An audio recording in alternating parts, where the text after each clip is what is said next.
রায়গঞ্জের মোটর কালীবাড়িতে বিধ্বংসী আগুন, ভস্মীভূত একটি দোকান, দমকল এবং স্থানীয়দের তৎপরতায় বেঁচে গেল একটি বাড়ি ও তার বাসিন্দারা। ঘটনাস্থলে দমকলের 3টি ইঞ্জিন এসে আগুনকে নিয়ন্ত্রণে আনে। বৃহস্পতিবার সকালে স্থানীয় বাসিন্দা এবং দমকলের আধিকারিকরা জানিয়েছেন, ভোররাতে এই আগুন লাগে। একটি 3তলা বাড়ির নিচের অংশে একটি মোটর সাইকেল মেরামতির দোকান ছিল। সেই দোকানে কোনোভাবে আগুন লেগে যায়। বাড়ির ওপরের অংশে আটকে পড়ে 7 জন। খবর দেওয়া হয় দমকল বাহিনীকে। তারা এসে দোকানের শাটার কেটে আগুন নেভায়। ল্যাডার লাগিয়ে ওপরে আটকে থাকা বাড়ির লোকেদের উদ্ধার করে। প্রাথমিকভাবে জানা গেছে 5টি মোটর সাইকেল সহ প্রচুর স্পেয়ার পার্টস পুড়ে ছাই হয়ে যায়।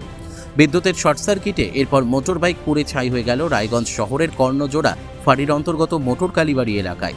খবর যায় রায়গঞ্জ থানায় ও দমকলে। তড়িঘড়ি দমকলের 3টি ইঞ্জিন এসে আগুন নিয়ন্ত্রণে আনে।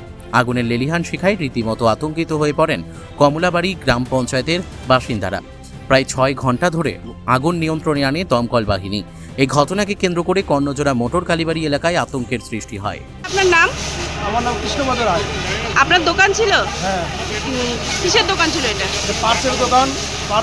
পার্সের সঙ্গে সার্ভিসিং করা হয় বাইকে। মোটরসাইকেল সার্ভিসিং করা হতো, সঙ্গে বাড়িও ছিল? উপরে 2তলা 3তলা দোতলা বাড়িও ছিল। কতজন লোক ছিল বাড়িতে? বাড়িতে আমরা ছিলাম 6 জন। 6 জন। আর কি হয়েছিল ঘটনা? কি করে আগুনটা লাগলো? আগুনটা লাগলো, বৃষ্টি হচ্ছিল, ওর সঙ্গে প্রচুর বাস পড়তেছিল। সেই বাস একটা আমার চালার উপরে পড়ে আর কি, ঘরের উপরে, ওই থেকে শর্ট সার্কিট হয়, তার থেকে আগুনটা লাগে।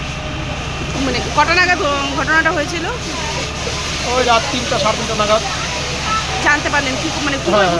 তারপরে আমরা যখন জানতে পারি নিচে যখন আগুন লেগে যায়, যখন ধোঁয়া উঠে, ওই ধোঁয়ার নিঃশ্বাস নেওয়ার কষ্ট ছিল, তখন বুঝতে পারলাম যে কোনো একটা কিছু হচ্ছে। তখন নিচে এসে দেখি, দেখতে পাচ্ছিলাম না তখন ধোঁয়া, তখন বুঝতে পারছি নিচে আগুন লাগছে। সঙ্গে সঙ্গে আমরা ফায়ারকে। এখন কি মোটামুটি নিয়ন্ত্রণে রয়েছে? হ্যাঁ, এখন নিয়ন্ত্রণ। ফায়ার এসে 3টা ফায়ারের গাড়ি আসছিল, ওরা মোটামুটি নিয়ন্ত্রণে নিয়ে আসছে। রায়গঞ্জ থেকে বিথিকা পালের রিপোর্ট, পুলিক নিউজ।